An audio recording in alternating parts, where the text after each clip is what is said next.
So good morning, good afternoon, good evening, everyone. And thank you all for being here today at the satellite event on youth leadership in sustainable soil management organized by the FAO Office for Asia and the Pacific, or FAO RAP. My name is Lucrezia Caon, and I'm a land management officer at FAO RAP. And I'm honored to be one of the moderators guiding you through the exciting lineup of discussions we have planned for today. Before we begin, I would like to introduce my fellow moderators, starting with Ms. Warshi Dandenia, a professor of soil science at the University of Peradeniya in Sri Lanka. Thank you, Ms. Dandenia, for joining us. As our discussions will focus on youth leadership, I'm also pleased to introduce two promising young leaders in sustainability. Mr. Muhammad Maulana, an intern in sustainable soil management, and Mr. Enrique Velez Garcia, an intern in soil information and data, which are both based at FAO RAP. Now, why an event on youth leadership in sustainable soil management? Well, about 95% of the food we consume originates from soil. Yet, 33% of soils worldwide are currently degraded, with projections suggesting this figure could rise to 90% by 2050. The Asia-Pacific region is home to over 600 million youth aged 15 to 24 years, and unlocking their potential is crucial for the future of sustainable agriculture and soil management. Youth can play a vital role in enhancing soil health through sustainable practices, driving a transformation in agri-food system by integrating environmental, social, and economic factors. They have the potential to leverage innovation and technology to modernize agriculture, increasing yields while minimizing environmental impacts. However, engagement remains low due to generational gaps and barriers like limited access to finance, knowledge, land, and markets. Today, we aim to raise awareness about the importance of youth leadership in sustainable soil management for food security and the transformation of agri-food systems. We will showcase innovative solutions, best practices, and local experiences from the Asian region that stakeholders can leverage to create a better food future. To break the ice, let's get to know each other through a few questions. So we have a few polls to ask you. The first question that I would like to ask you is the following. First of all, what is your age group? You should be seeing a window opening in front of you with a few options. So what is your age group? Are you an under 30 or between 31 and 40 years? Maybe between 41 to 50 years old, or you're older than 51 years. Let's get to know each other a bit better.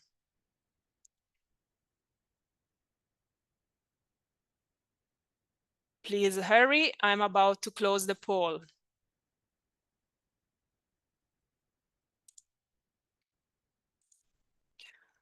Okay, most of you are under 30, so welcome. We are very happy to have such a young audience with us.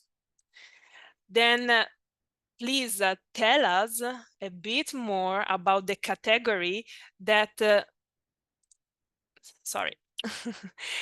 tell us a bit more about the category that best describes you.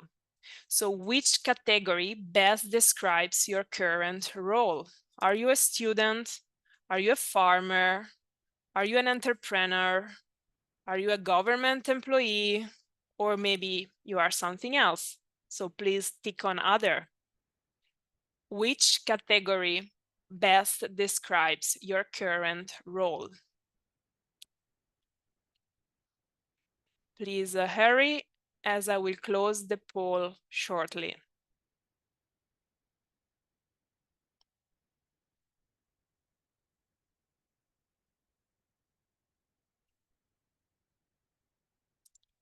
Okay, most of you are students. We also have some government employees and someone that describe themselves as others.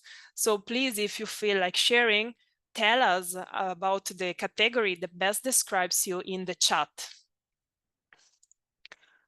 Last question is, are you interested in learning more about soil and your management? And its management, sorry. Yes or no? Are you interested in learning more about soil and its management?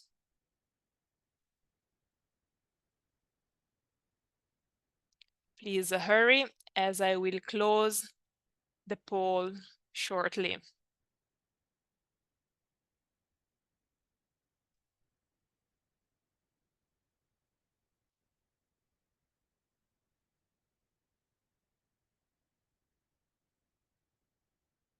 Okay, so everybody answered yes, so you are in the right place.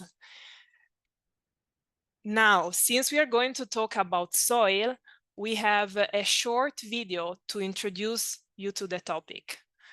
Allow me to share my screen.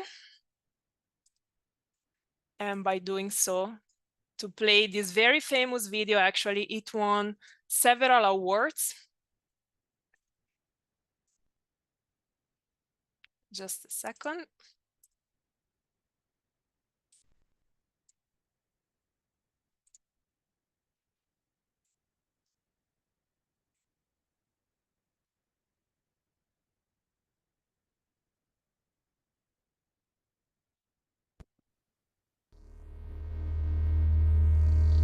We overlook it.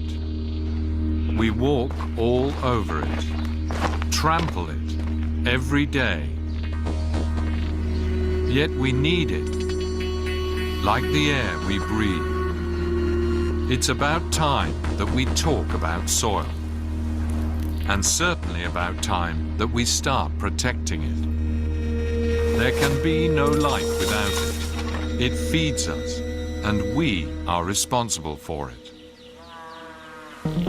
Soil is formed from rocks that are decomposed slowly by the sun, the wind and the rain, by animals and plants.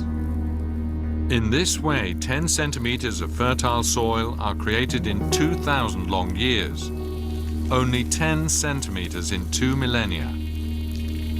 Soil that we deplete in only a few years, gone forever. Forests and plants protect the soil. But every year, 13 million hectares of forest are cut down. Fields are cultivated inadequately. Added to that are monocultures and farming on slopes. After the harvest, fields are left naked and unprotected. All this greatly accelerates erosion. And so, gone with the wind, washed away by water. 24 billion tons of fertile soil were lost in 2011 alone. A loss of 3.4 tons per person worldwide, no matter what age. Erosion costs each person $70 per year, a worldwide cost that amounts to $490 billion, an astronomical amount. Our cities are also growing rapidly. Every year in Europe, an area as large as the city of Berlin is transformed into urban areas. Half of these soils are sealed. This is soil from which nothing can grow. But fertile soil is finite and therefore invaluable. Investors and states have realized this. The race for the soils of the world has already begun.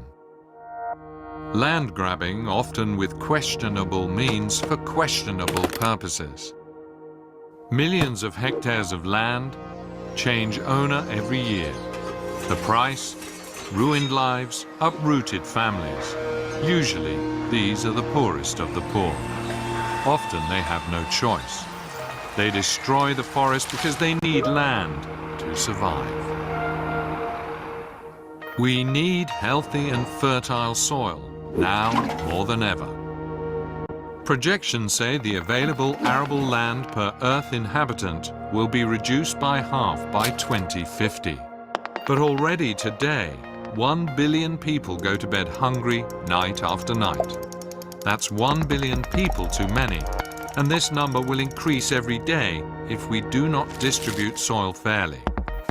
If we do not increase yields dramatically on every piece of land, or simply discover a second Earth, but we might not want to rely on that option. Soil and land issues rarely get our attention, or that of our policymakers. We see the full supermarket shelves and believe that things will stay like this forever. We live on credit at the expense of soils, but they are not inexhaustible. We take out money from a bank account into which we never make any deposits. One day, this account will be empty, our credit overdrawn, and our soils will be gone.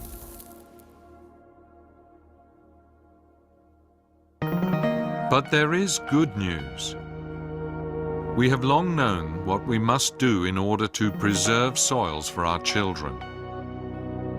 Let's remember, soil is a sensitive living being who wants to be taken care of. It is not a factory. Everyone has a right to soil. This right must be safeguarded by the law. And we cannot afford to bury our livelihood under a layer of asphalt. Now it's up to us. We must open our eyes and find ways to apply our knowledge, so we don't end up losing the ground under our feet.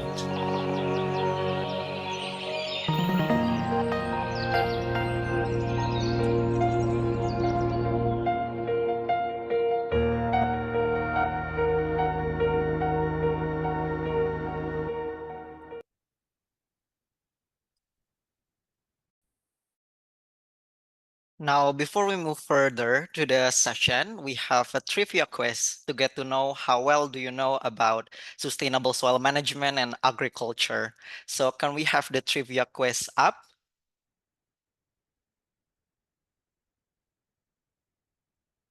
Please note that we have several questions and there's only one right answer on each question, and you have limited time to finish the trivia quiz.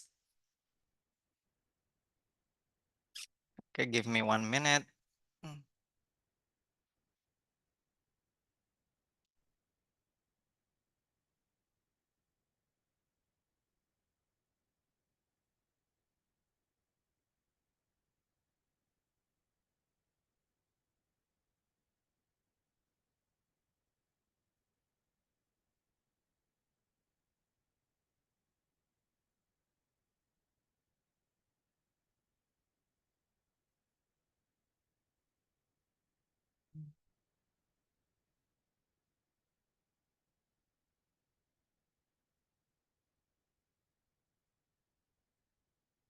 Okay, I hope you can see my screen right now. Okay, so we can start the trivia quiz. You can join using the code that you see on your screen. Okay, let's start with the first question.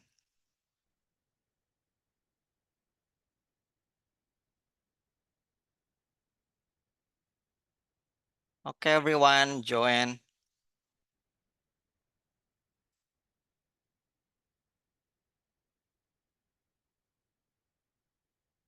Let's wait a few minutes until a lot of people joining us.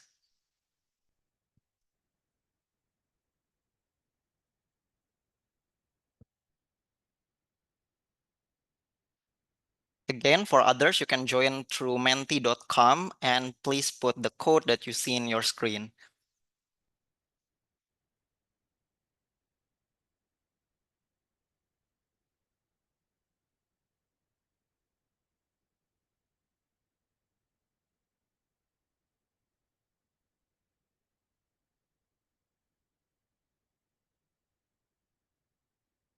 Okay, we have 7 players, 8 players ready, 9 players. Let's wait until we got 10. Okay, I think we can start and others can join as the quiz go. So answer fast to get more points. Now, let's see the first question. What is sustainable soil management primarily aimed at? Is it to increasing crop yields, maintaining soil health and productivity, reducing labor costs, or preserving biodiversity? Submit your answer quickly. You have 15 seconds to answer.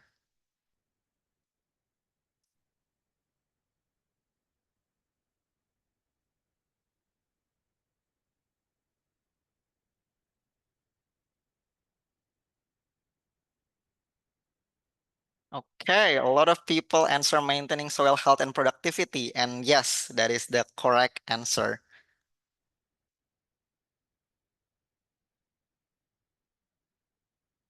Congratulations, Zlatan answered the fastest with the correct answer. Now let's move on to question number 2. Now we got more players. Let's start it.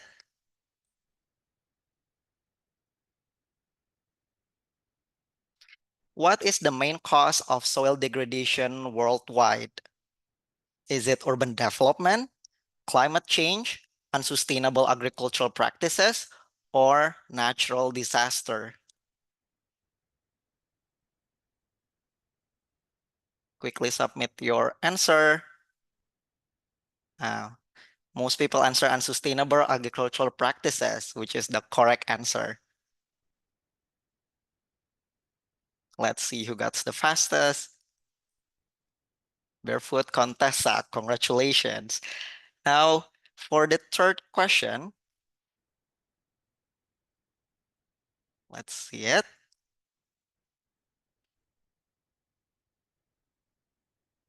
Which group is particularly influential in promoting sustainable practices in agriculture?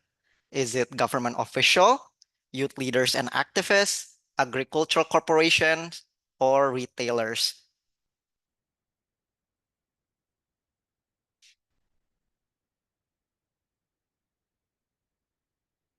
And the correct answer is youth leaders and activists.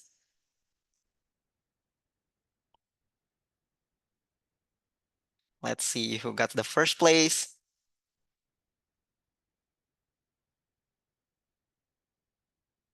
Now Casper is in the first place. For the next questions,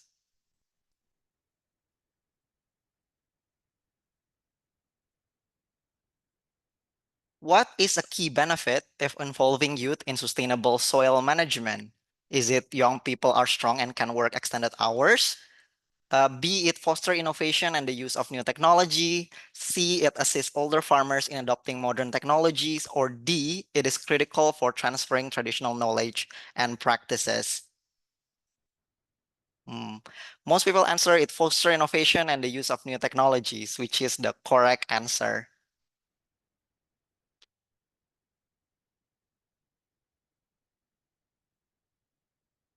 Now I think we have Casper still in the first position. And now for the last questions.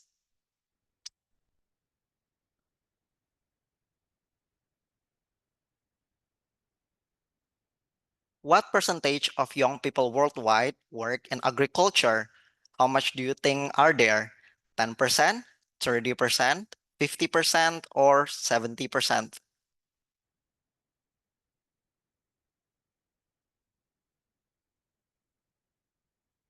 Answer fast, you have 15 seconds.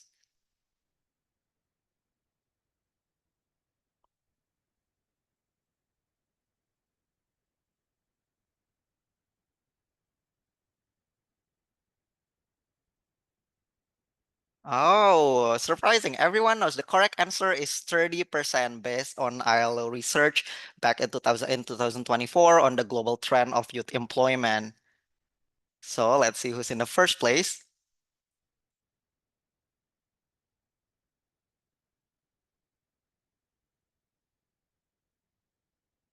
Oh, we have a winner. The winner is Lovesight. Congratulations. Now that the trivia quiz is ended, we can go to the first keynote speaker. Good afternoon. After this dynamic Mentimeter, I would like to introduce our first keynote speaker for the day, Dr. Upendra Buchal, a young professional for agricultural development, representation from Nepal. Upendra is also the focal point for the UN FCCC working group, and his role involves actively promoting youth engagement in agriculture and rural development. Please welcome our first keynote speaker for the day.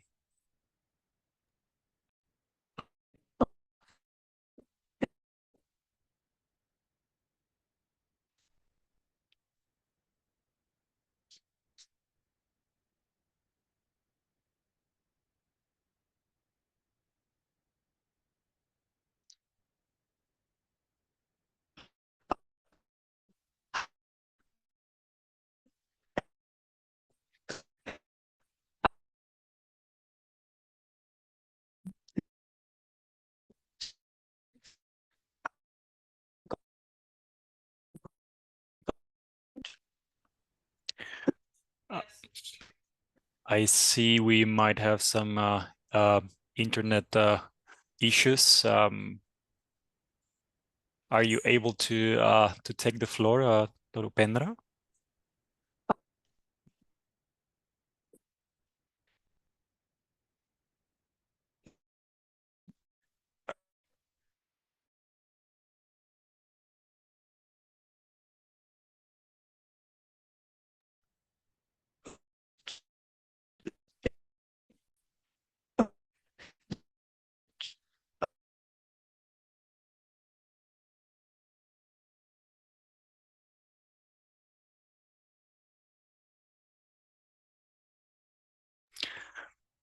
Okay, we can leave the presentation for later, seeing that Upendra has some connection issues. For the moment, we can move to our second keynote speaker for the day, Abang Pai Ratnabal, from the Holistic Learning Academy of Social Entrepreneurship from the Arsom Sleep Institute of the Arts, Thailand. Second keynote speaker for the day. Welcome to take the floor. Thank you very much, everyone. Hello, my name is Tang Abampai Ratanaphanu from Thailand. So it's very honor for me to sharing these stories, some example and experience from Thailand. The topic today it came from the first project that I have worked with my network. It's called the Game Changer, Dare to Change Thai. So let's see the next page, please.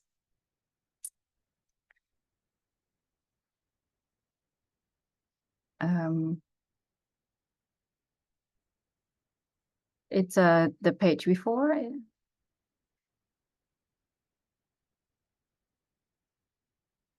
Should I share the screen myself? There's a 2-page before.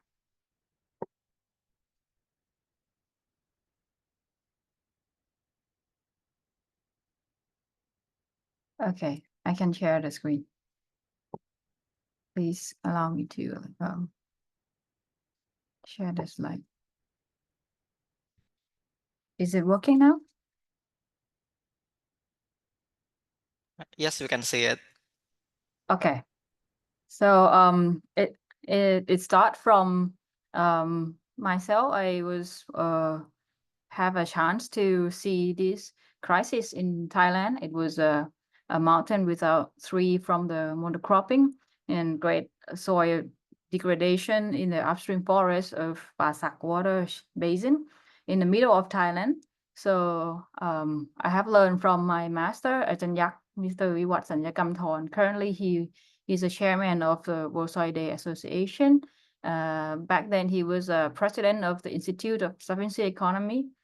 So we start this project with active citizen projects to bring young people to see the crisis as a aspiration and working together with the local community. That time it was 152 young people to have joined from around country.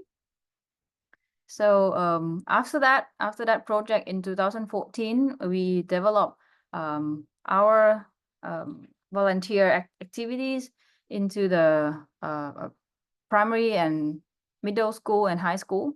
We call it Budale Mahavidyalaya. It's located in Chonburi, Map Uong in Thailand. So we provide a basic education in since 2015, and the way we organize, we provide a basic education. It's to train our students to be able to do the soil management, water management, and reforestation, and also learning about sufficiency economy. And one thing is we allow our students to have trained as a trainer by organizing the activities for the young one. And after that, we have started the bachelor degree program in social entrepreneurship for higher education with Assumption Institute of the Arts to continue our students' learning journey from the high school into the higher education. And nowadays we still working on the lifelong learning with the SEP, Sufficiency Economy Philosophy Academy. We organizing the learning journeys for all ages and bringing people to see the real crisis and working together with the local community. Yeah, so I would like to share some video with you so you can see how it looks. But I'm going to mute the music so I can guide you through it. So this is all the students in our school working together, and sometimes we bring them to other provinces to learn and share together with the local communities. This is their daily routine that they're gonna design their own program during the day. And after that, we gonna work together to tailor their learning. So this is we do the capacity building with the student and also with the international participant. Here, as you can see, this is the Vietnamese volunteer to come and join them and exchange about the English speaking, and also the Budale student exchange their knowledge about soil management and water management. Yep. And we bring them to work with many other school. So we doing the problem-based learning for them, and then they can come up with the project by themselves. Our school is very small school, around 20 to 30 students, but it's a alternative education in Thailand. Study about the sufficiency economy and natural agriculture. Yep. Okay. So this is some of the picture that they organized the camp together with Vietnamese students to share their knowledge.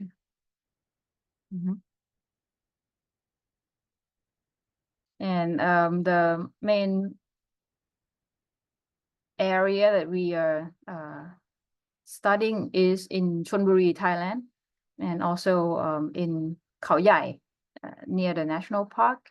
So the main thing is that the student learn about soil management, not in organic agriculture, not using pesticide or chemical fertilizer. They be making their own bio extracted to be the fertilizer, and also they learning about the how to stop soil erosion and how to boost the productivity in the soil. So the way that we doing, it's not only teaching the young one, but my point would like to address is we need to work together in cross-generation collaboration.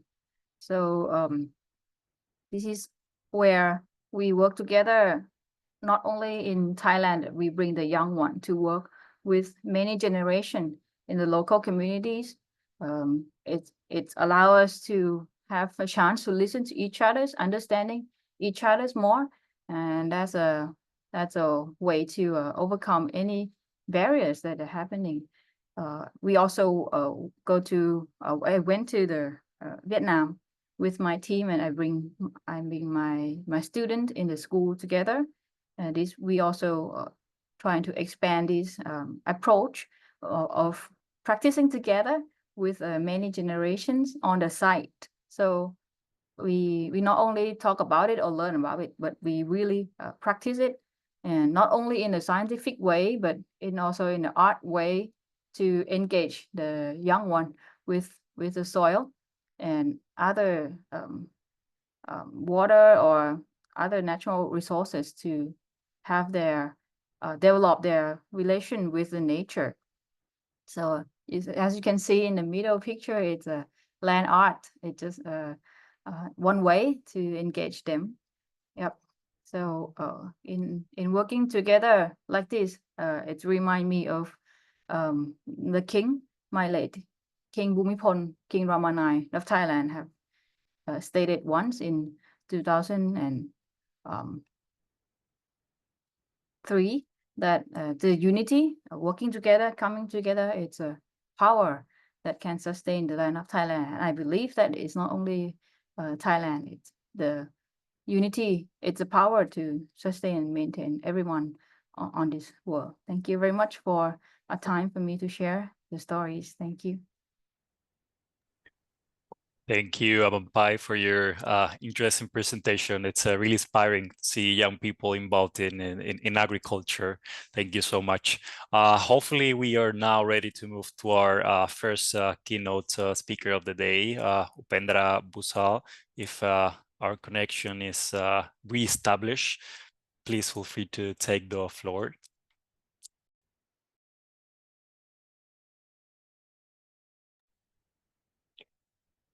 All right. So hi everyone. Am I audible now? Yes. Okay, perfect. So hello everyone. This is Upendra Busal, and I am from Nepal, currently working as a country representative of Young Professional for Agriculture Development, Chapter Nepal. So this is the overview of my presentation. I will be discussing about my cohort, Young Professional for Agriculture Development, our vision, mission, goals, coordinating unit that we are currently working on, and our working area, including our policy working group. So basically, Young Professional for Agriculture Development is an international movement that were run by the young professional for young professional that leads to the agriculture development. So we currently have our network at the global, regional, and the local level. Our motive is to express our idea and realize our full potential. So currently we are extended over the 50 countries, more than 50 countries, with the more than 10,000 members, with and a massive event of organizing above 200 and more. So this is the member network. We will be having our regional coordinator and global coordinating unit, who will be mobilized by the country representative, and that consists of the member. So our vision is to secure a food world without poverty, where the young people like us are able to fully contribute to the local, regional, and the national level. Our mission is to enable and empower the young agricultural leader that's safe for the sustainable agri-food system, and goal is to advocate for the transformation in the agri-food system. So these are our team, global coordinating unit, which consists of director, membership coordinator, and the program coordinator. And this is our regional team, which consists of Africa region, America region, and the Asia Pacific region. And this is my team for the Wiper Nepal team. We consist of the 5 core team members, which aims for transforming agri-food system. So yeah, this is our working area actually, where we work from the Wi-Fi.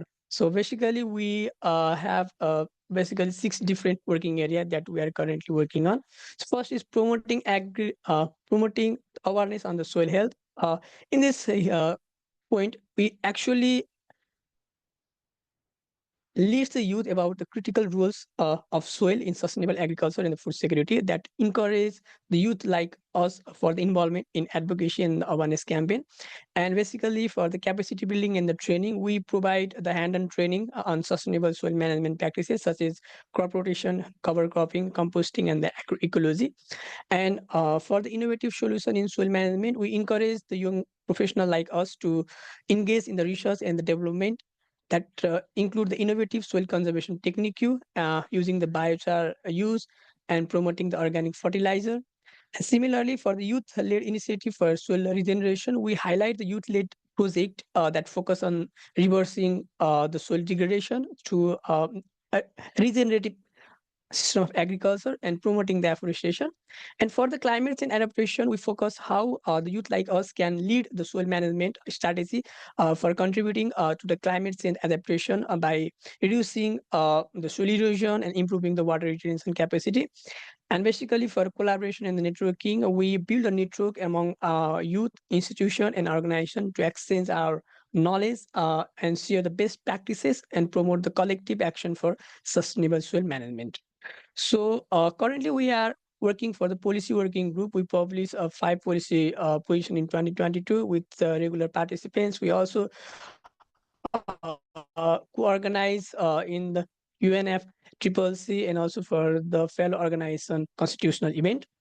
And currently we are working in the 3 different regions for biodiversity and also for climate change UNFCCC and also for the desertification UNCCD. So I'm currently working as a focal point for that. We basically developed the policy paper, a position paper to address the global issue that currently happening with the discussion of our working group member. So yeah, this is the UNFCCC engagement from the WIPR member. We partnership for the first food system pavilion. We're the co-organizer, and we have a high level of intervention at the first initiative launch, engaging in agroecology and climate, and conduct different side event, and also help to develop the position paper. So yeah, this is our future work. We are currently doing our agroecology RAS training for the rural advisor in 5 countries, which especially focus on the generational renewable.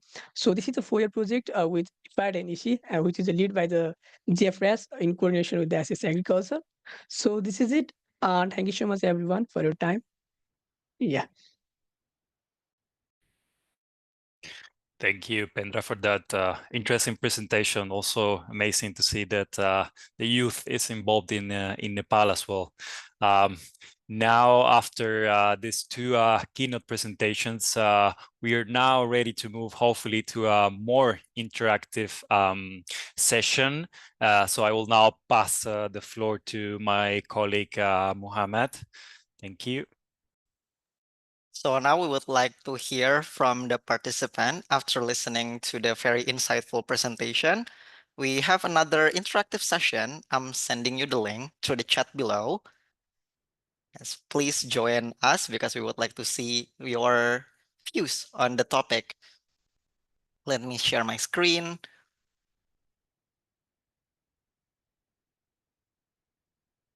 I hope you can see it now.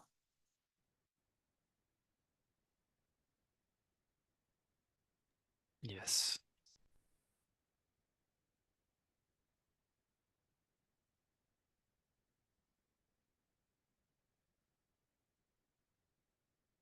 Okay, so everyone please join through the link that I sent to the chat, or you can also join menti.com and enter the code that you can see in your screen.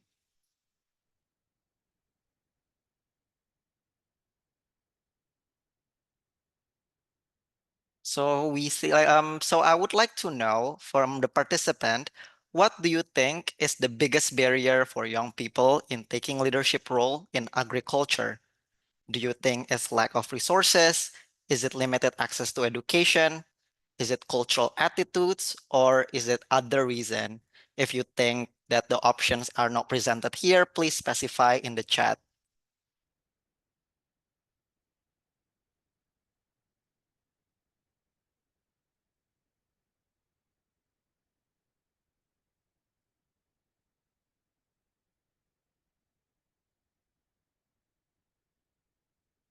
Okay, everyone, hurry up to answer the question as I'm about to close the poll.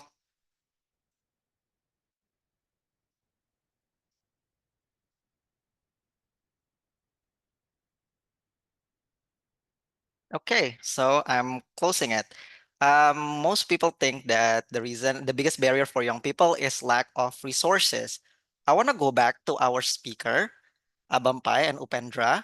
How can these barriers be overcome? Maybe we can start with Miss Abampai. Thank you.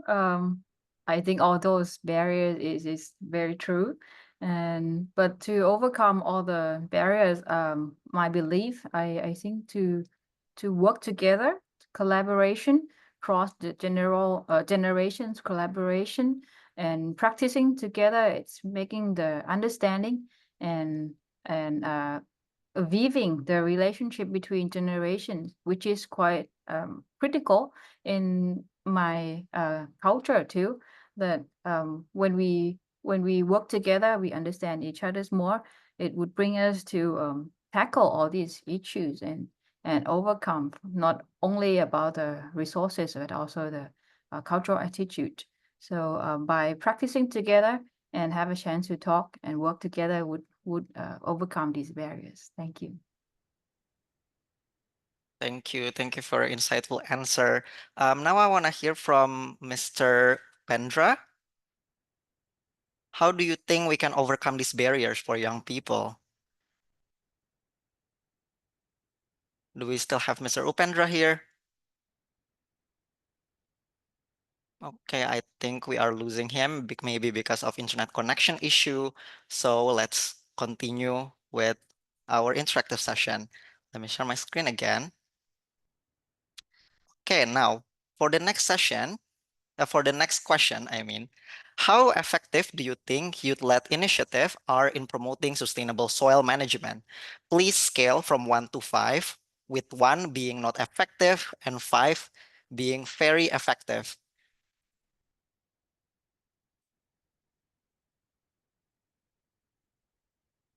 Answers are coming in. Please hurry up. I'm gonna close the poll soon.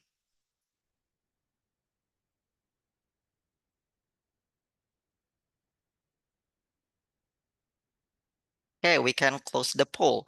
The final answer is like in the scale from 1 to 5, with 5 being very effective, people think it's 4.1. So we have a lot of optimistic young people here. For the next question, which area do you believe needs the most focus for youth leadership in sustainable agriculture?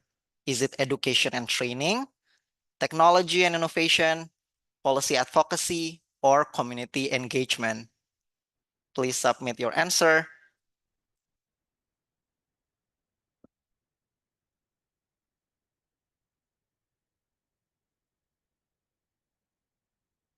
We had a very balanced answer for a second there.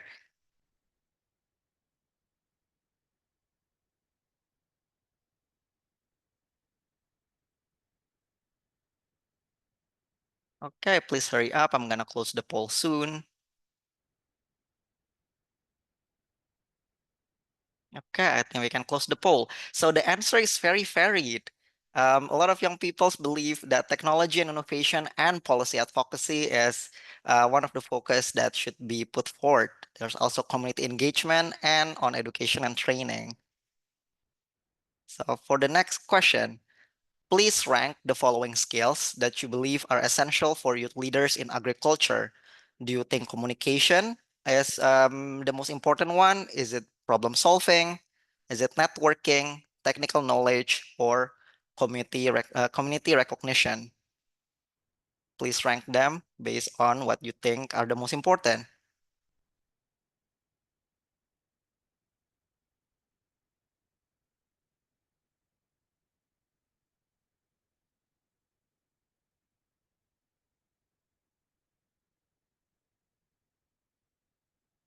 Yeah, please hurry up. I'm gonna close the poll soon.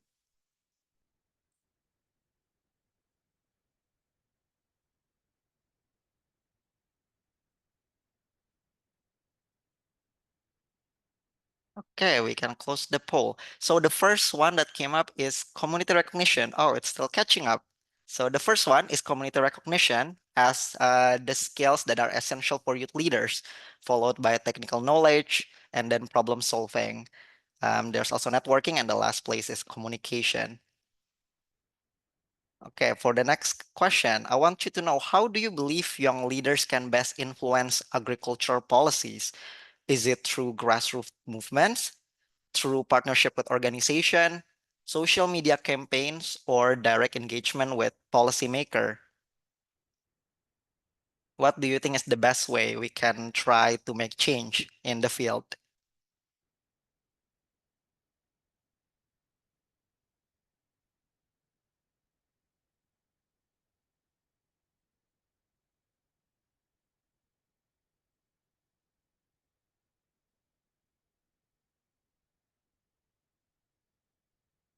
Yeah, please hurry up in submitting your answer.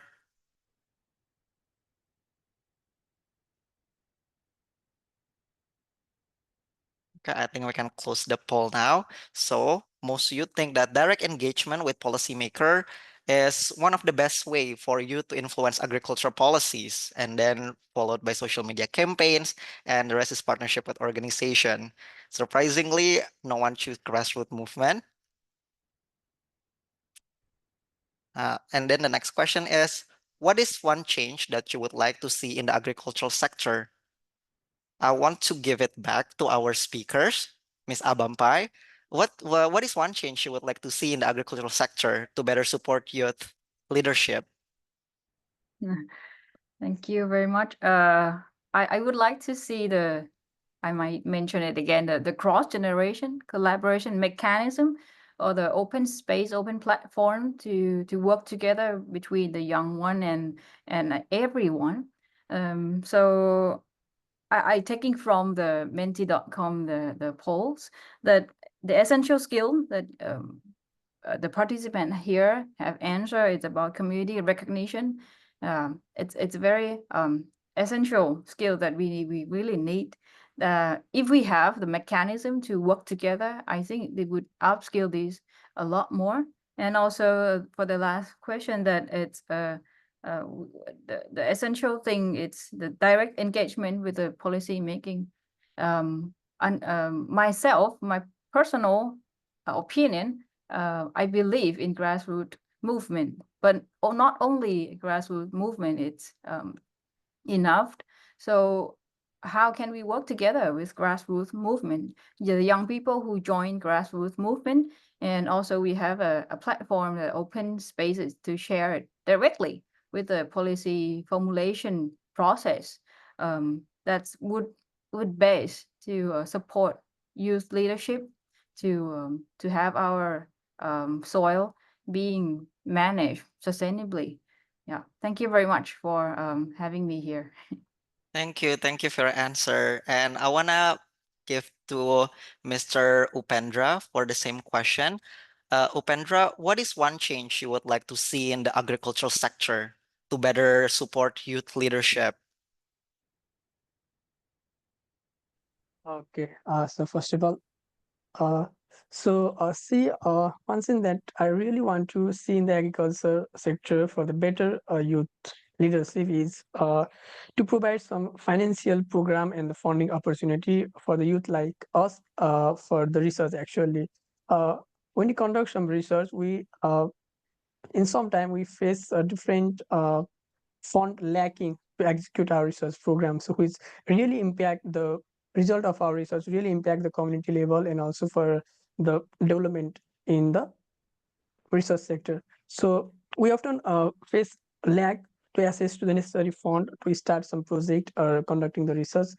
So if the government or the institutional could provide some of the grant uh, and low interest fund and also for the research funding that can really empower the young leaders like us to drive the positive change and work on the various projects that promote for the sustainable agriculture and the innovation. So I believe giving the financial support to the youth to start the project or the research, that will be the great thing that I would like to have some change in the agriculture sector. Thank you for your answer. Yes, it's related with the first question that I also want to ask you. what do you think is the biggest barrier for young people? And we got a lot of answer that young people think lack of resources is the biggest barrier for them to take leadership roles in agriculture. So going back to that question, I want to ask, how do you think these barriers can be overcome for young people like us? See, to help the young people like us, so in the sector of the agriculture, and several things we can done. First, it's more important to provide some of the land for in the affordable fee, or also for the land grant. So young farmer like us need to assess the money. We do have lots of resources in mind, but while executing it, we need some of the fund for it, like for execution. So if government or the institution could provide some of the special loan or the grant to start our farm also, that could be really great actually. And see, currently what we are facing is the old aging sector. Our grandparents are still holding the whole system of agriculture without giving an opportunity to us to initiate. So if we could give a chance to initiate our own idea, to create our own a project in reality, that will be very progressive for us, and also for the youth like us. Mentorship program should also be needed to learn from the experienced farmer. So if we have something to execute, we need to mentor from the experienced one. So finally, if we can push some of the policy that really support the young farmer, and create a strong community where we can share our different innovation idea to make a better leader for the agriculture. So that need to be important for implementation to reduce this barrier that happens in the agriculture development. Okay. Thank you so much for your very insightful answer. Now, the next segment, we will have the first panel interview. We have three amazing speakers joining with us. Satar Atsok is a founder of Junlin Agri. She's a young businesswoman in the agricultural sector from Cambodia. I want to start with you. I have three questions for you. The first one is, I want to know, why did you decide to open your business? Thank you. Thank you so much for having me. Actually, I'm staying in Bangkok, and now I'm at the FFO office in Bangkok. I'm so excited. And I would like to share my initiative for Junlian. Actually, from the background, I'm from agricultural university in Cambodia. At that time, I figured out what is the agricultural adapted in the community that I have always passionate about to bring in the community, right? But after I seeking for a while, research and explore into other country, I'm very interested in vermicomposting, which is raising earthworm to manage the organic waste and turn to rich fertilizer. That I think it is very beneficial and fundamental in sustainable farm. Last but not least, my passion is in really agricultural and community development. So I always challenge myself to be overcome with entrepreneurship. So this is how the journey starts. But we are personally, I'm really determined and commitment consistently to overcome those in agriculture, entrepreneurship, and even now we have been to be part of partnership level. Yeah. Yeah, and last but not least, I have just been appreciated from the opportunity, agricultural skill and leadership skill, entrepreneurial skill that keep me up to put more effort and trying to create more value added in agricultural as the whole. Yeah. Thank you. Thank It's you. really refreshing to see young people like you interested in entering the agricultural field. So what helped you to open your business, and did you ever feel like giving up during the process? And if so, can you tell us your experience? Yeah, sure. Like I mentioned, like I'm from the agricultural background. I have the goal that to establish the agricultural adaptation in the community. So I don't have that entrepreneur mindset, right? But through time to time, I have been exposed myself to overcome those through different programs. As a Southeast Asia country, we are kind of new to entrepreneurship, even sustainable farming approach, right? So they have no available educational there. So I'm tend to take part in different like have accelerator program, incubation program, and also like readiness investment program. So all of this, I can see we need a lot of people to take part to be like a support partner in a way, because as alone we could not fill the gap between this sector of agriculture and entrepreneurship uh, ecosystem. And so by giving up at that moment, I think if like I said, if I'm alone, it's very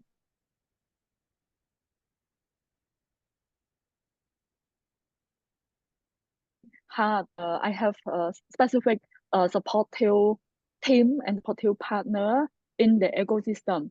I don't count many, but I just say like a few, that's enough.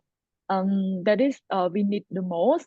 And through the business mindset challenge, we are trying so hard to get our product stand out there by doing social enterprise. So it happens need a lot of time, a lot of um, support again to make sure the system is there.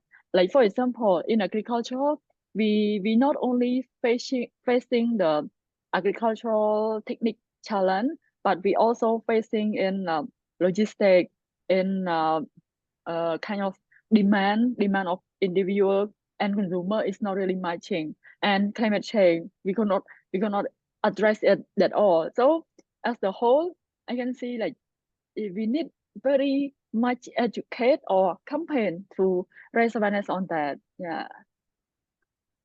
Thank you. Yeah, I agree. Yeah, Sorry. like at the end, I think by giving up, it's just that moment. But if we figure out the goal and the vision that we can vision, I think it's no giving up. It's just more entrepreneur being the person who can create the value better. Yeah. Yes, I agree. I think as young people, we really Yeah. need to have a lot of support to take a leadership role in this sector. Yeah. Now, Yeah. quickly, I have last questions for you. As we know, there is a huge generational divide in the sector. So how do you think we can bridge this generational divide between like the young generation and the old generation in the in agriculture? Let's say two division. Because like for me in between, I can say most likely my farmer producer as the old generation, like they tend to really practical, like every farmer are practical, but also they tend to uh uh uh focus or not really open up for the new technique, right? So I really wish that they could be practical and really uh pay my attention on the new trend, the new the new end consumer consumption, like that. And last but not least, the role responsible is very important because we just can be a part of in the ecosystem. For example, if my farmer producer is best in production, let them do it. So I'm the one who drive the market into the the more potential of the market, right? And the another division, it should be for the youth in young generation, like we say like Gen Z or Gen Alpha, something like that. We really need them to work with us because they are the one who driven like I go through the entrepreneurship like 5 years, so I assume that please work with us. It is a time for us to invest in them, and maybe they are like shorten the time consuming together, because I don't want them to waste time, because like we value time, we value effort, so for the better, not taking anyone benefit something, right? So I just suggest them that please working with us, uh that allow us to shorten their mission with us. Yeah, thank you. And so Thank last but not least, my initiative is really I mean, like for myself, I'll try my best to bring the gap between sustainable farming into the high potential market. So I'm really looking for duplicate partnership in a way that we can survive, but for better. Yeah. Okay, thank you so much for Yeah. sharing us your experience. I also see a lot Thank of you. several questions from the audience as well, so maybe you can answer them through chat function. And for Yeah. all speaker as well, as we go through our interviews, a lot of our audience might be interested to hear more about you, and you can also answer their questions in the chat function.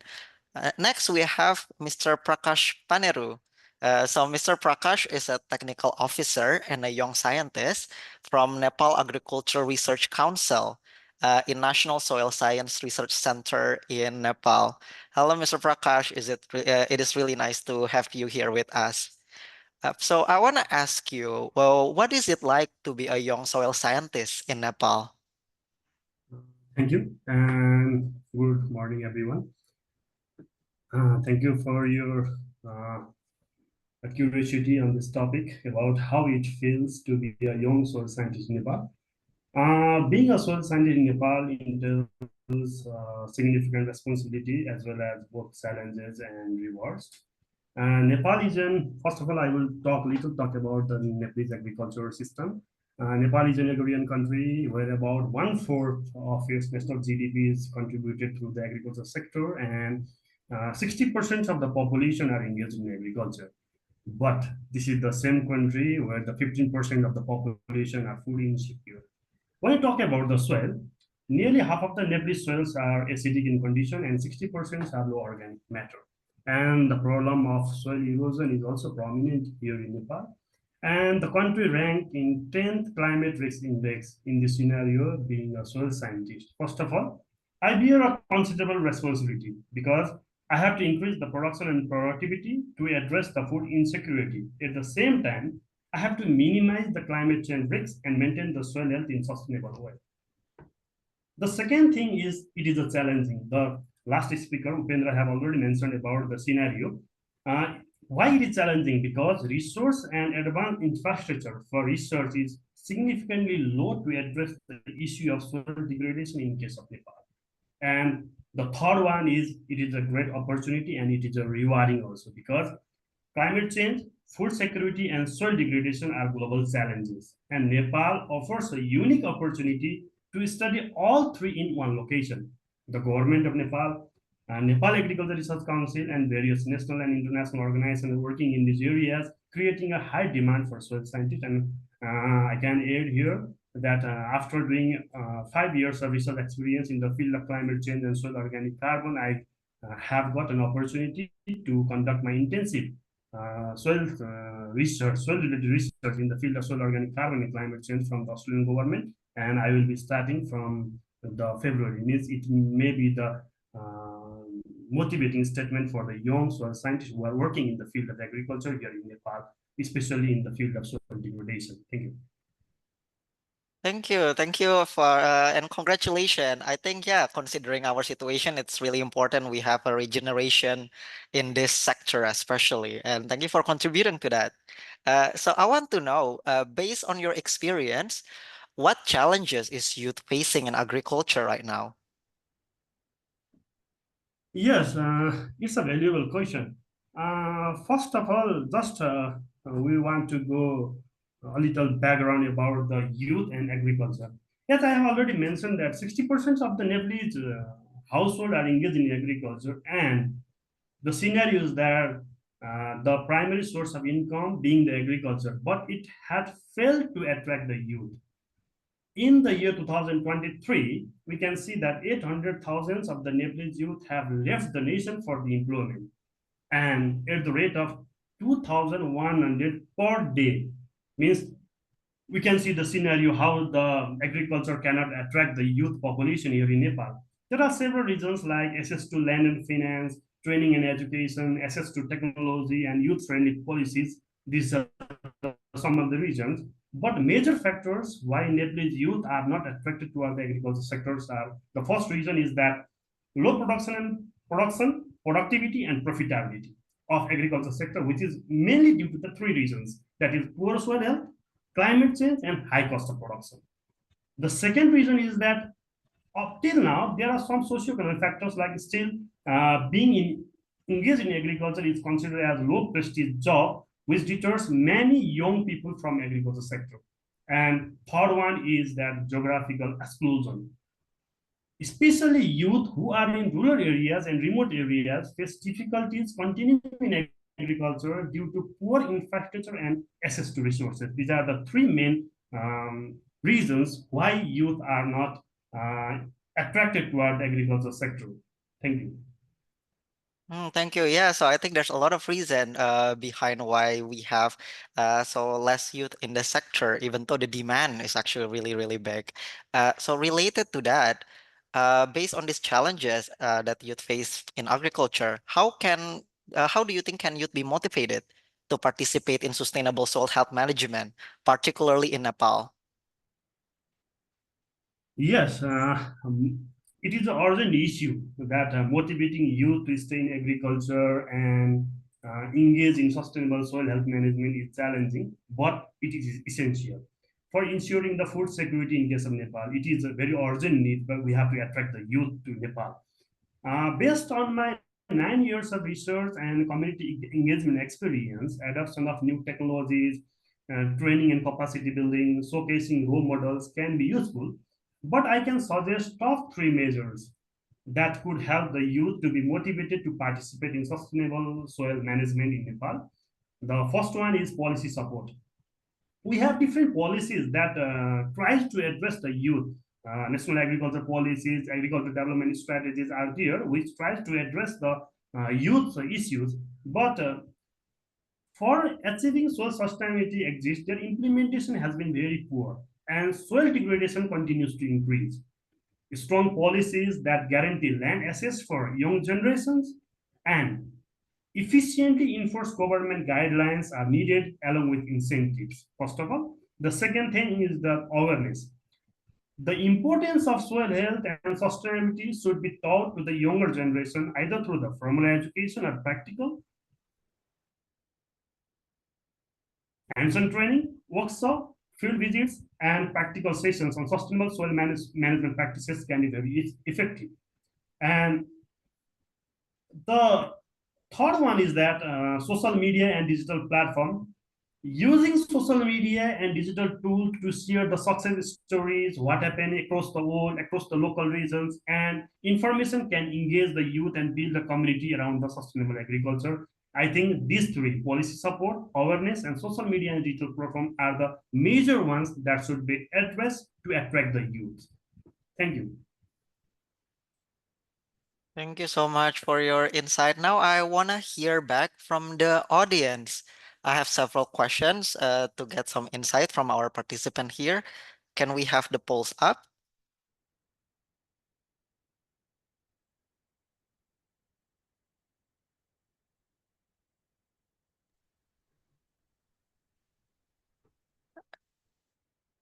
Now I want to know from the audience, did you learn about soil and soil management in school? Is it yes or is it no?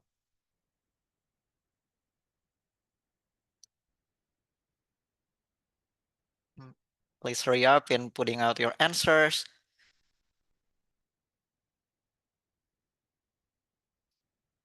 Okay, I'm gonna close the poll soon.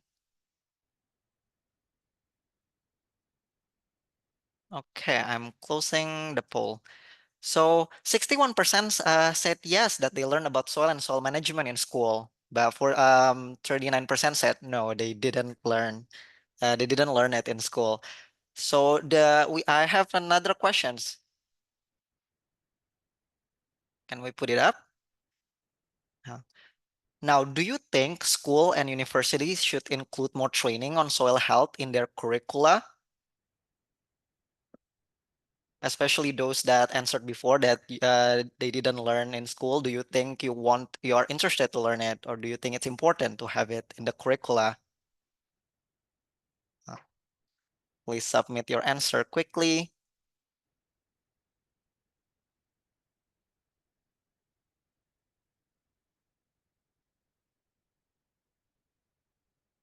Okay, and I'm gonna close the poll. Okay, so the majority, 95% said yes, it is important to have training on soil health in the curriculum, but we have 5% of people that say it shouldn't be included in the curricula. It's very interesting insight to hear from the participant, and thank you so much for our speaker, Ms. Soterat and Mr. Prakash. Now we're going to have a presentation on studying soil sciences. All right, good afternoon, everyone. Once again, I will share my screen. Can you please confirm that you see my screen? Yes, we can see. Thank you. Thank you all. Hi, everyone. My name is Enrique Velez. I am an intern on soil information and data here at FAO, our regional office for Asia and the Pacific. And I will be going over this short presentation entitled Studying Soil Sciences, Challenges and Opportunities. This is probably a good moment after the poll we launched to address what's going on exactly with soil science curricula all over the planet. So essentially, I will provide a quick overview. So this won't be a long presentation. We will go over a paper that does sort of a global review of the status of soil education worldwide. Although I will provide the basics, you can see the reference down here, and this study by Czarsinski et al. From 2022, so recent study, and it involved 43 countries, which make up for a big, important population share of the world. And it analyzed not only students' abilities and capacities, but also teacher training and educational material. So, according to this recent study, what are the major challenges in soil education? Well, first of all, there's a clear underrepresentation in curricula and at high school level. So soil science is often, really often, optional, and sometimes when it's compulsory, it's usually integrated in other subjects. So it's not uncommon to see soil science as part of geography, right, or environmental science as well.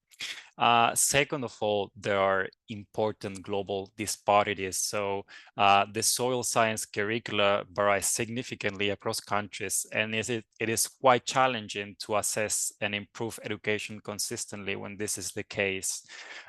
Third of all, teachers training is also an issue in many countries. So involved teachers do not always have a third-degree soil science education. So of course they might be familiar with geography and environmental science, but maybe not specifically with soil content. So in the light of these challenges, where are the existing gaps in soil science education? Well, first of all, educational materials. Textbooks are not always up to date, and they do not necessarily cover critical topics. So we might miss some key issues such as soil processes, but also management, which is critical to understand how a soil system works.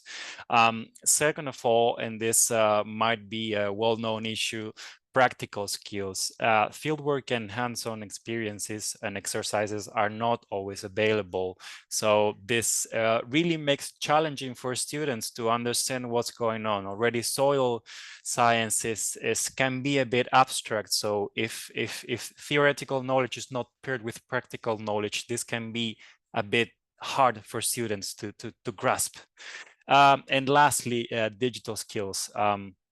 Modern tools, workshops, and digital content are not present always. This goes really hand in hand with practical skills, right? Because they really complement each other. So these are a bit the existing gaps.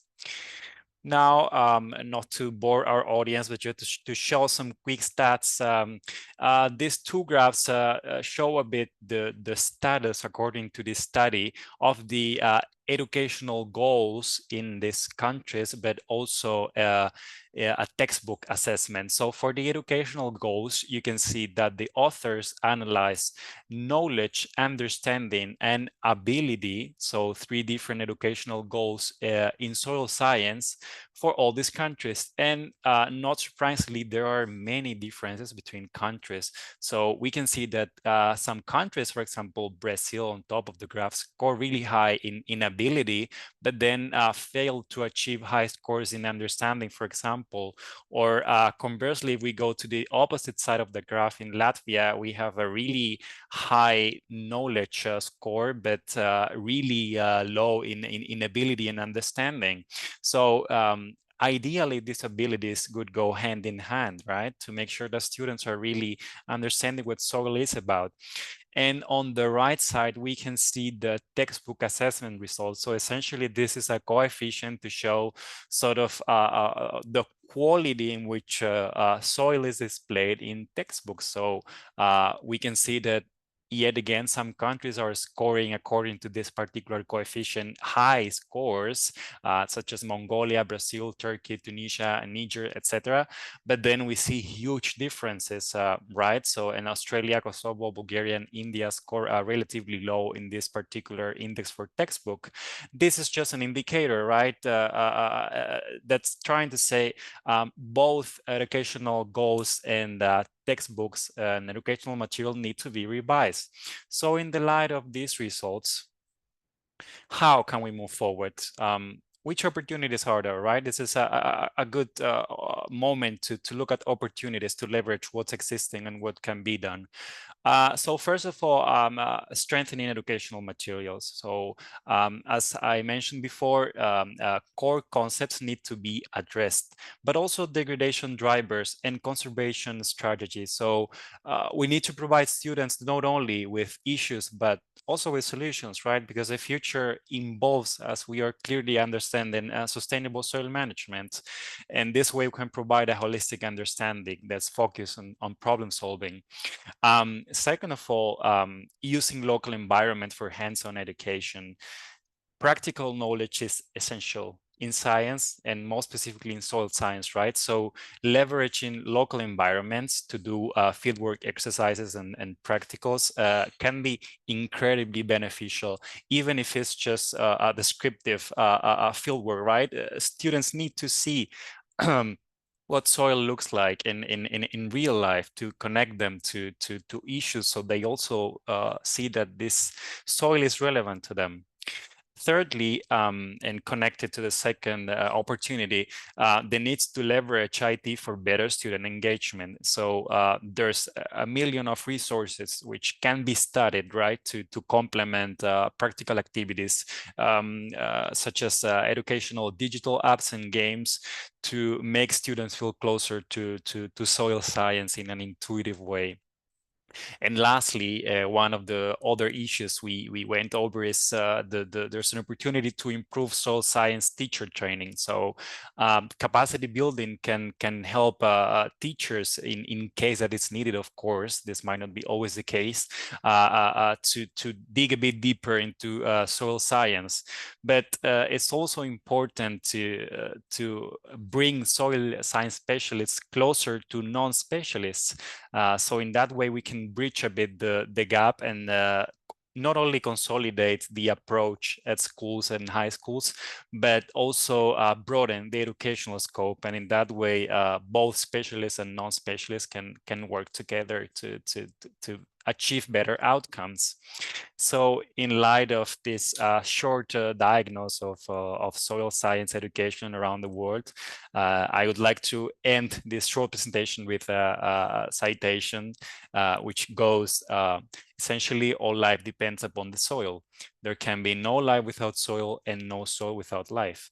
They have evolved together. From Charles E. Kellogg from the USD Yearbook of Agriculture, 1938. So I hope this presentation provided a bit of the challenges, but also the opportunities that we can tackle to better address soil science education at schools. Thank you so much for your attention. Thank you, Enric. And I think all of you agree that education is really important in shaping up the youth and making them future leaders in agriculture. And now, based on the presentations made by our keynote speakers, I think it's very clear that education with cross-generation collaboration is important to get more youth involvement. And also that the good education can help us to create change leaders emerging from the youth. So to keep the session more interactive, we have 3 questions for you, and I would like to hand over this to Moby to again run with the Mentimeter to make it more exciting and present 3 questions to you.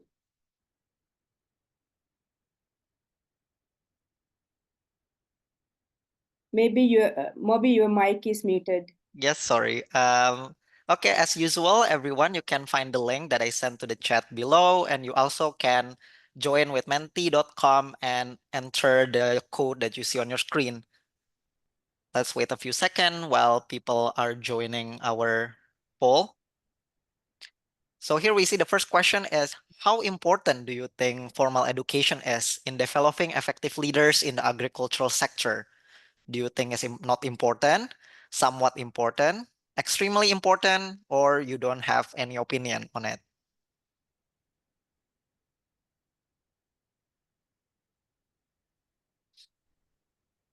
Please hurry up and putting out your answer. Okay, so we see a lot of people think it's extremely important to have a formal education. Okay, let's see the next question. Which type of educational experience do you believe best prepares individuals for leadership in agriculture?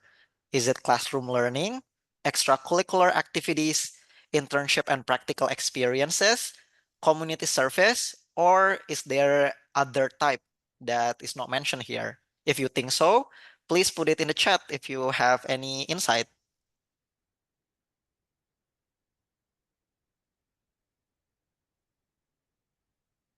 Okay, please hurry up in putting out your answer.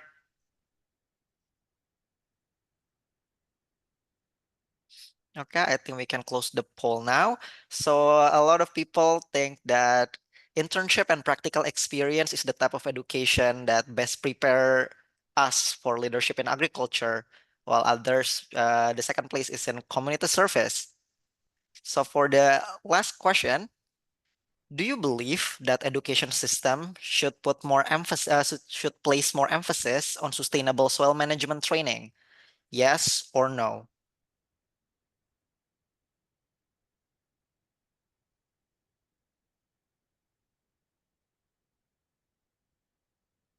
Please hurry up in putting your answer.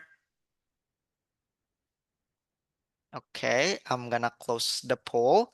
So everyone agree that the education system should place more emphasis on sustainable soil management training. With that, back to you, Warshi. Thank you, Moby. And thank you, everyone, for your interactive participation. And I think your answers clearly indicate that education is really important.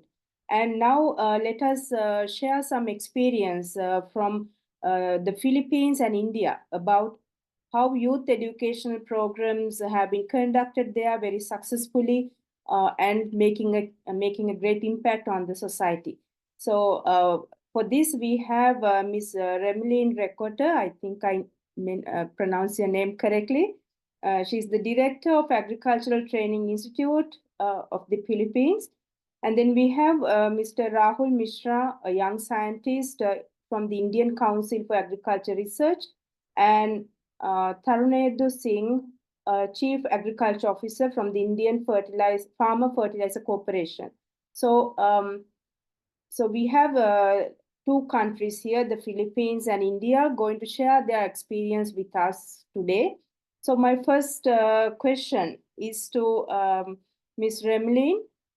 What is the Youth for Agri program that you're conducting there, and why was it established? I hope you can share some insights with us.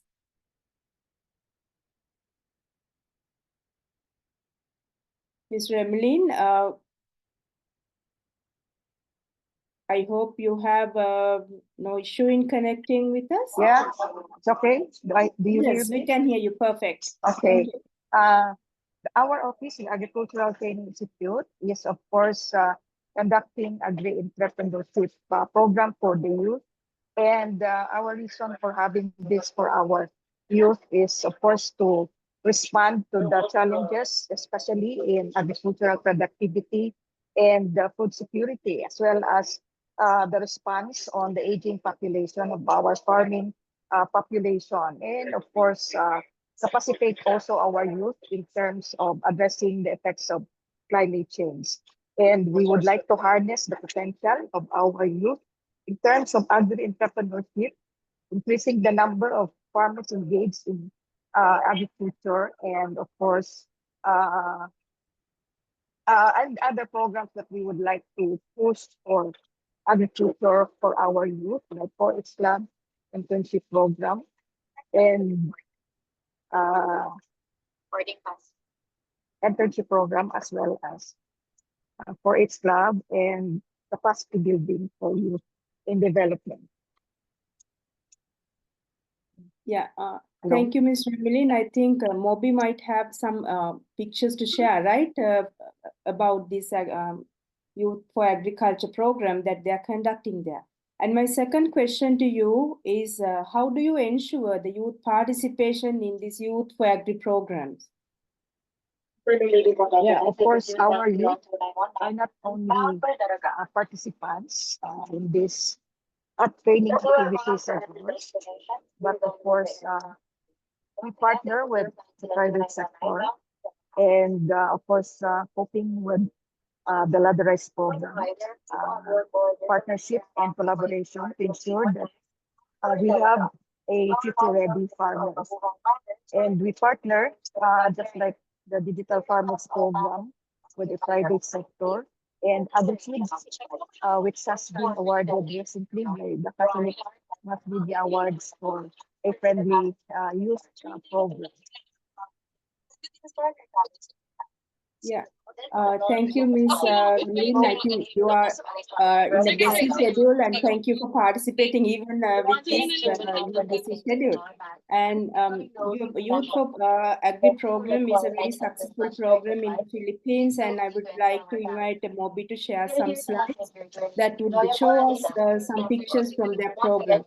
And as it was highlighted throughout today's program, that cross-generation collaboration is really important in agriculture. And I think this program by this Youth for Agriculture program in the Philippines, it's one example how this collaboration between generations are done at grassroots level, promoting the education on sustainable soil management.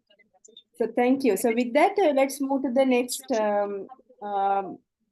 panelist. So we have actually two speakers from joining from India with us. So Mr. Tarunendra Singh, who is the Chief Agriculture Officer of Indian Farmer Association Cooperative Limited in India, and also Mr. Rahul Prakash from the Indian Council for Agriculture Research. So I would put the question to both of you, so one of you can answer. My first question is, how do you promote the use of innovative technologies among farmers? Because I know you are doing a lot of work with farmers, and India is in the forefront in innovative technologies in this region. So I would like to ask, how do you promote the use of innovations and technologies among farmers? One of you can answer. Yeah, certainly, sir. Am I audible to you? Yes, yes. Definitely. Innovation and technologies, they need to be brought to the farmers. And as you know that we are a farmers fertilizer cooperative and we are present at the grassroots level. So basically there are mindset change that is required at the grassroots level. So we basically do programs for creating awareness, and that includes both the person-to-person approach and also based on the digital media, and the media platforms are utilized for creating awareness. And then we have to sustain their interest after creating awareness. For that, we have some specific programs. For example, we are going for demonstrations, we are going for different kind of field days, spot demos. Apart from this, then once the interest is there, then they have to evaluate themselves. So we also go for this kind of handholding in terms of having some kind of CIP kit or kit distribution, or having some kind of reach there where they can interact with the persons who are doing this kind of demonstrations or who are using technology or innovation. After that, they also go for a kind of training approach where mass people can be gathered and they can be provided training and capacity building. After that, the adoption stage is there. So definitely this is an FAO formula that we all apply. And basically, it depends upon the person-to-person contact that we do at the farmers level. But innovation also needs a mindset change. And for that, youth are there to bring that change. Thank you. Yeah, thank you. And our next question, like, do you think that youth can make a difference in agricultural development? And if you think yes, then why? Do you like to take that question? Like, I'm not sure whether Rahul is there. Yes. Yeah. Yeah. Thank you. Just being a young scientist in Indian Council of Agriculture Research. So what actually I think about the youth in agriculture. See, what presently we are talking on the some digital platform. So now youth is also surrounded with the so many electronic gadgets as well as the different innovative platforms. So youth is one of the prime prime focused and the important point for the agricultural development as well as the sustainable soil management. So one of my experience here I want to share is in our institute, we developed one web-based software for fertilizer prescription. So suppose we tested this software by providing some of the older, means more than 40-year age group of the farmer, 50-year age group, and those who students in college going students, as well as who are less than 20 and 25-year age old. So we are tested this. So what their opinion regarding this web-based fertilizer recommendation software. So what we found that they are much more interested and they are eager to learn how we use this particular software. So this innovation really changed their mindset regarding the sustainable soil management. So what they did is we are developed based up just simple framework of that software is you go into a field and just open your GPS and we track the soil fertility status of that particular location, and then you choose to the yield target that this much quantity of yield you want from suppose soybean crop or maize crop or whatever crop that grown in that particular locality, and then how much amount of fertilizer you have to apply. So what we found that we having so many young age youth, or you can say is the student, they are tested in their field. So what happened is, but those who are more than 40-50 years, they having the very less response because they are tested in very few sites. So that innovation actually interact the youth for the sustainable soil management. Another one is the use of drone. I am also a DGCA approved drone pilot. I have one certificate of DGCA approved drone pilot. So I can fly drone in some areas where there is no military establishment or as guideline provided by the government of India.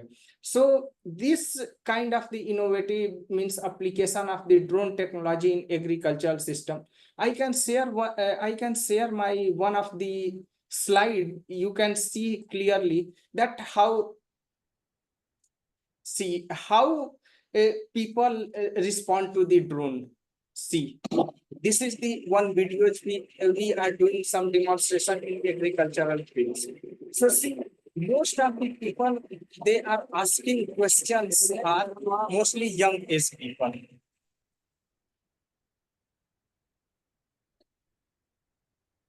Young, and they are now enjoying the use of this technology.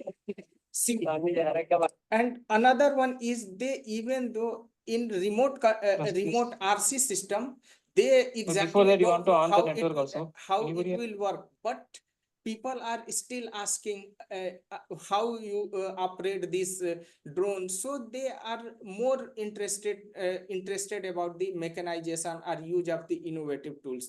Now another one is during our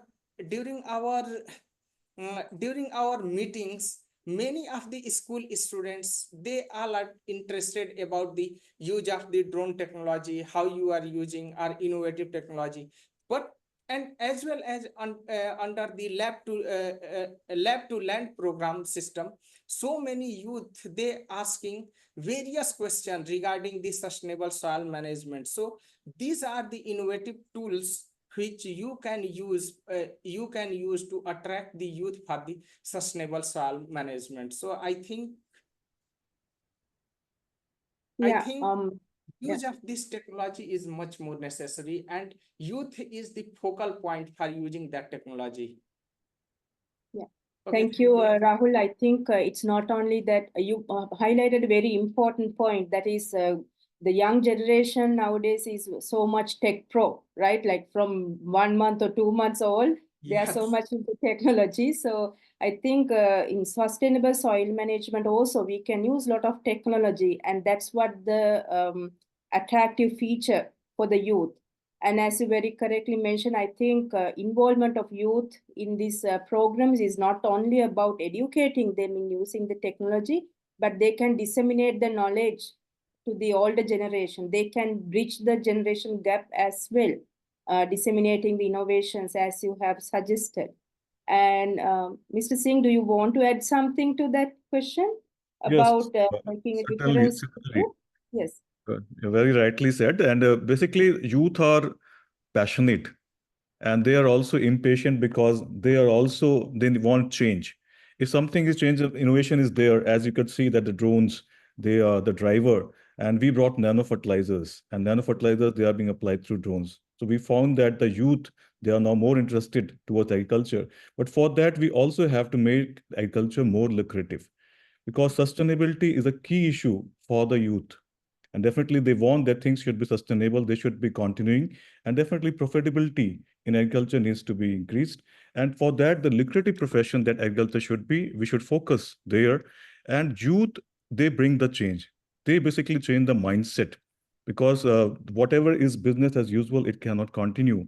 And youth, they bring the paradigm shift. They are the change maker. Definitely, the youth have to be more focused. They have to have more knowledge. And as you can see, the education has to be in the right way. But for that also, the agriculture has to be a lucrative profession. And for that, infusion of technology and infusion of new and innovative technologies, which can sustain and lead to climate preservation, that has to be focused. And that for that, we all have to have the come together.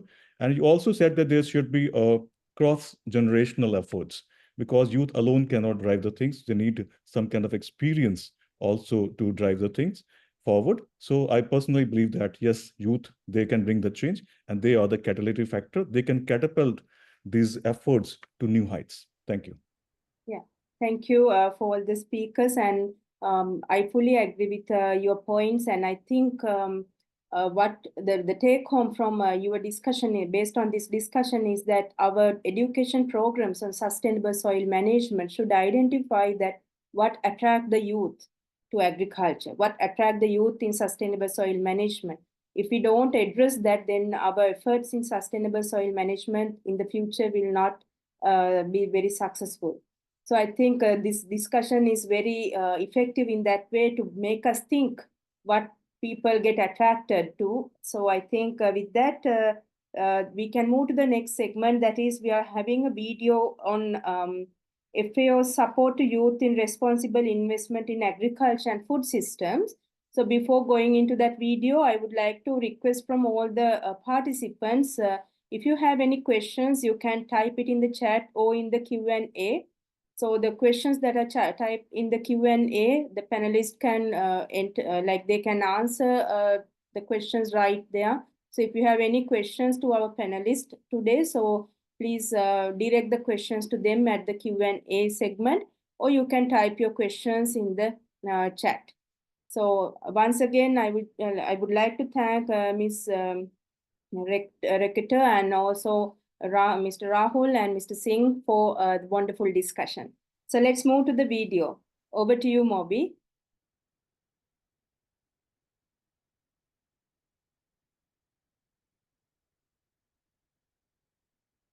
So while we are playing the video, if you have any questions for our panelists, or if you have any opinions that you would like us to take up, please type it in the chat.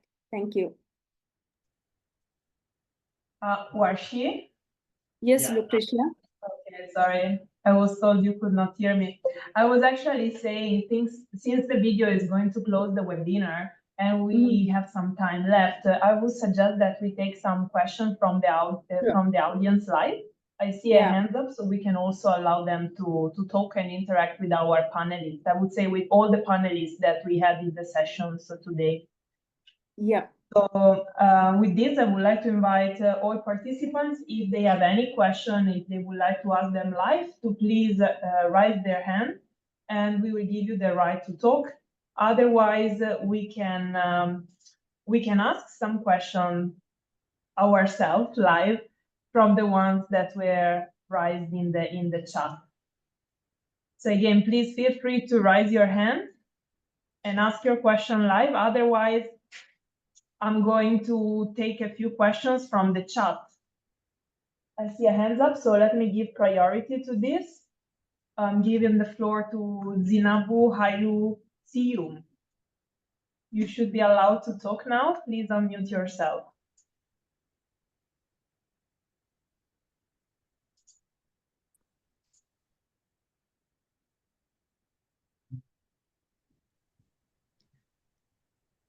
Hello. Yes, we can hear you. Okay, thank you. Thank you. My name is Zinabu Hailu. I'm from Ethiopia. I'm very thank you for nice session as well as for the nice presentation. Now I would like to ask a single question for the soil science presenter, I think. Maybe did you perform any assessment the feasibility of this an independent soil science to engage with the primary and secondary educational level to incorporate as curricula? Many thanks. Let me see if anyone from the audience wants to take this question. Maybe I'm looking at Director Rekoter or also Abampai. You've been working a lot with the students, right? Okay, can I share some experience from the Indian Council of Agriculture Research regarding the primary and secondary education curricula in soils, and especially agriculture? So what Indian Council of Agriculture Research is now initiating is to motivating some school-going students regarding the agriculture, different sensitization towards the environment, food and nutritional security. So just I am taking, because I am also engaged in teaching. So I am teaching from the undergraduate, generally I am involved in teaching of the postgraduate and the PhD students. But sometime I also visited some of the nearby schools in nearby our institute. So what, just I take one example, students generally, my audience group in the school is class 7th to 12th students. So how soil is important, I am just designing one short experiment in their laboratory. I took some sand and some garden soil and some soils which I roast in so much high temperature. And then I put seed for 1 week and up to 20 days and try to make a student convincing that how soil and soil health is important, because once if our medium is not good enough clay content or having the higher organic matter content, means we can say is healthy soil, means garden soil, the growth of plant is so high. So they are much more fascinating about why this garden soil is so beautiful, that the growth of that particular seed is so vigorous, rather than the in sand or in the material which are roasted in so much high temperature.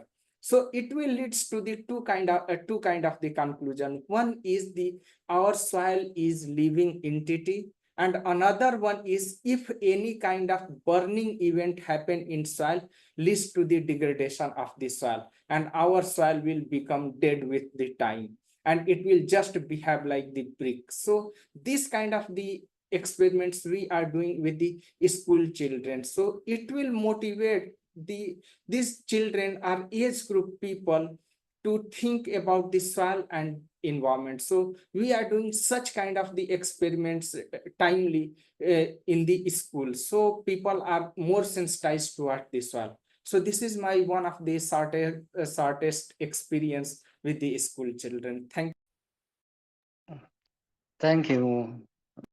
Yeah, thank you, Rahul. I think I would like to add one point to that.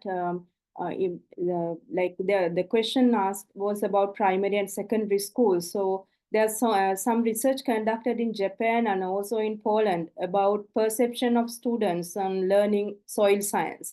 Very simple questions. These were presented at the last ESAF's meeting, the conference. If you are interested, I can share some information, more details about this with you. And the research findings presented by these soil scientists indicated how important it is for us to address primary education if we want to actually touch the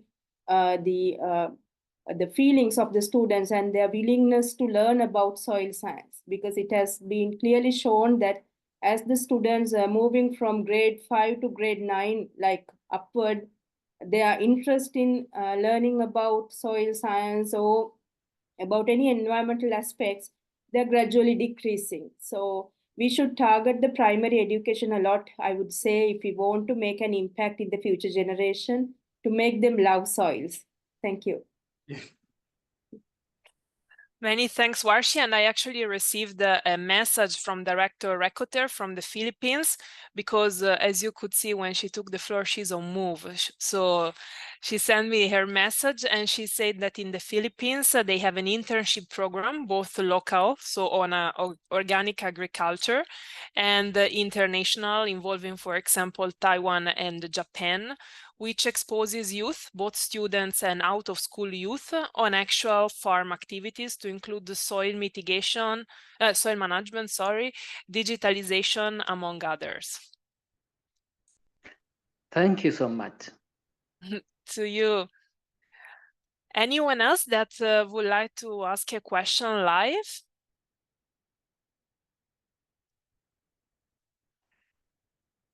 Mr. Zinabu broke the ice, so please don't feel shy. Otherwise, yes, Shetima Bukar Barma, I'm giving you the floor. Yes, good morning. My name is Shetima Barma from Nigeria. My question is that Nigeria is an agricultural country. We have a very big land which is arable, And then most of the farming we are doing is more of a peasant farming. So what is the possibility for food and agriculture to invest more on agriculture, particularly in mechanized agricultural process? We are really lacking much more things, particularly tractors and other farming tools. So what's the possibility for our food and agriculture to see how they can be able to improve this? Thank you. Thank you very much, Mr. Shettima. Anyone would like to answer this question? So mechanization, right? Yes. So maybe I'm looking at our colleagues from India, technologies and innovations.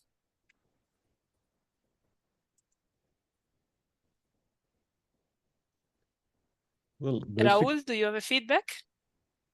Or Dr. Singh? yeah. Actually, basically, he said that he has got good soil, and basically the problem is the mechanization that they need. And for that, there are so many case studies which are there because, first of all, what is the food security scenario in Nigeria? That is most important because what they need to produce locally, whether they have got access to the agri inputs at the moment, that needs to be considered because agri inputs as such, they play a key role, for example, starting with seeds. So whether what crop they want to take, what seeds they want to take, and what is the access to the agri inputs that is there. Mechanization is a part and parcel of this whole process. But for mechanization to be successful, it also needs to be understood that whether they want to go for the precision and targeted application, whether they want to go for what kind of approach they want to take. For example, for fertilizer, the 4R technique is there. So, but basically, what they need has to be more clear because the need assessment or what the objective behind the scheme, that is more important to take what kind of strategy or what kind of innovation you want to take. You said that your soil is also good. So basically, you need to conserve the soil organic matter and you need to produce more. So I think that a holistic approach is needed here. And for that, we need more discussion and more ground digging for assessing the right kind of assessment that we need to take forward. And for that, I believe that in the short session like this, we will not be able to provide you the whole solution for that. But for mechanization, a lot of many things, for example, machinery is also going to Nigeria, and there are some companies which are providing different kind of tillers and different kind of other machineries are also there. And need-based assessment of the soil and application of agri inputs, it is also taking place. Conservation agriculture, it needs to be focused more at this moment because conservation is important and you have good soil. That's a really plus thing for you. And with conservation agriculture practices, cover crops, and the kind of productivity that you want to take, we can move forward for that. Anybody else can add to this because I believe that whatever has been asked can be answered by anyone from here, from the panel. Many thanks, Dr. Singh. And I see Dr. Bazak has his hands up also for providing an answer, maybe. Many things Dr. Singh has mentioned is his discussion, but one point I want to add that soil resource inventory can be added because when we go for the soil resource inventory and land capability classification, then there is a detailed inventory of the capacity of the soil and what type of the resource and the climate and other availability in particular country for a soil, crop, water and irrigation facility can give a holistic approach for any for this type of development because this type of the development need what is the of any country and what is the opportunity laterally we then what is the opportunity and what is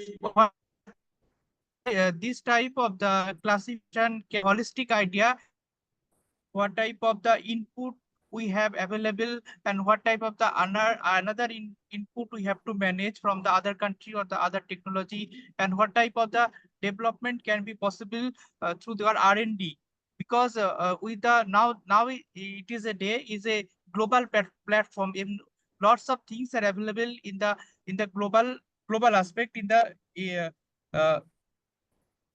the open based software. In that cases, the training and human training of the for the human resource development can boost the agricultural production for various agricultural crop, fisheries, forestry, and other sector, and that can boost the livelihood, the security of the Nigeria. This one of the important African country. This is my point. Many thanks, Dr. Basak. I'm sorry, I stopped your video because the sound was breaking a bit due to the network bandwidth that was low. But thank you so much for your intervention. I hope that it was clear to all. From my side, I could follow. Anyone else would like to provide an answer to this question? I think in the question, Lucretia, there was a part about like how FAO can facilitate such intervention. So I think as Dr. Basak mentioned, and also as Dr. Singh has indicated, and also as one of our panelists mentioned during the discussion, there has to be platforms that people can share information. So that help to share like technologies, innovations, the knowledge about these things at least across geographical boundaries as well as across generations. So I think the role of like, I think FAO is already doing a good job. There are websites and there are platforms that FAO actively supporting. One is the soil resource base, the database, and also I know they're working with the WOCAT sites, providing information about sustainable soil management practices. As Dr. Singh correctly mentioned, you cannot simply replicate one thing you do in one country in another country. You need to take the context, understand the context, do a proper need assessment. So some platforms that FAO has already initiated support actually the users about like get more information, what might be best suitable for the conditions I have in my country or in my setting, in my farm. So one thing is, I think people should be made more aware about these platforms. Remember to get into this one, huh? That's it.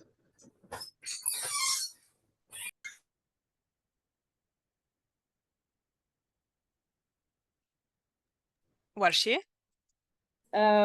Yeah, I finished my comments. So thank you. Yeah. Okay, thank you. Yes, and indeed, related to FAO, my suggestion to colleagues is to register to or become members of the Global Soil Partnership. If you don't know about it, I can share the link in the chat. It's a global partnership working specifically on soil. It's a global partnership with regional branches. So for example, I'm coordinating the branch for Asia and the branch for the Pacific, which means the Asia Soil Partnership and the Pacific Soil Partnership that are developing activities specific for that region. So also in Africa, since Dr. Shetima is from Africa, there is the African Soil Partnership, and you can propose, once you are a member of the partnership, to launch activities or establish activities specific on your needs.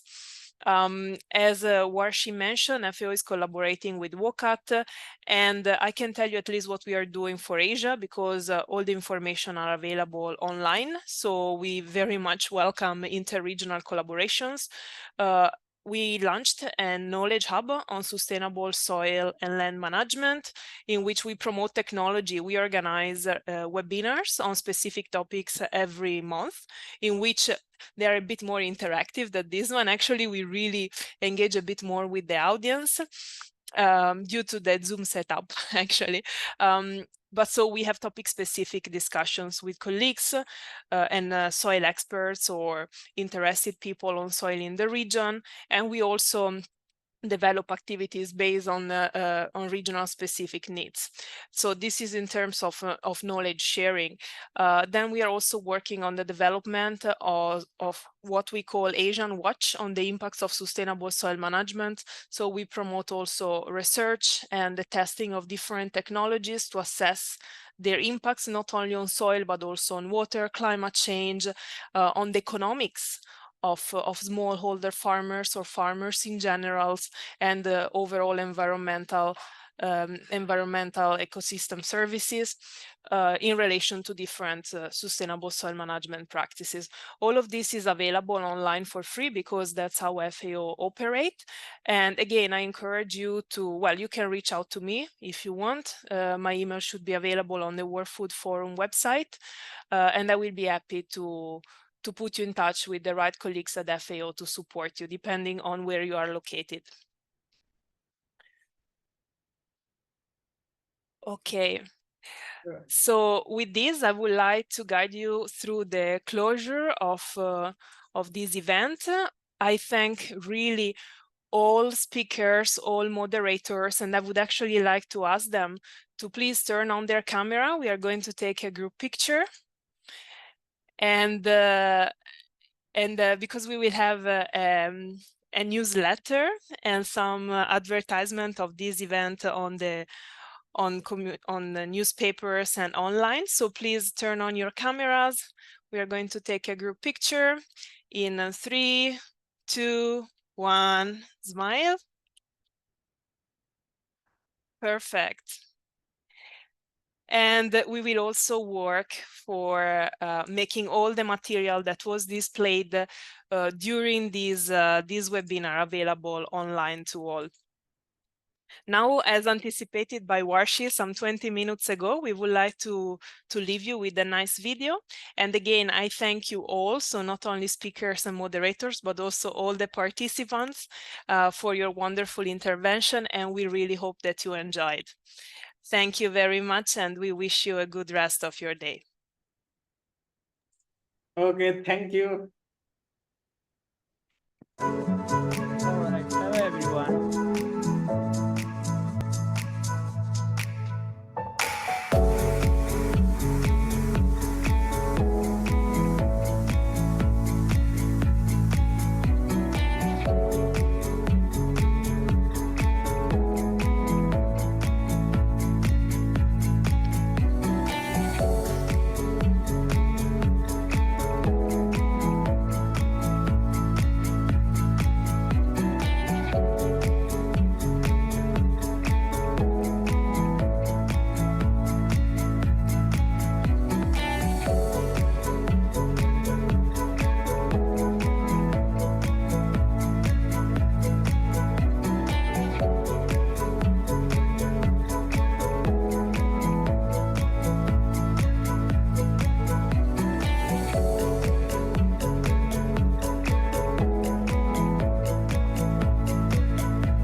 Okay, with this, we leave you.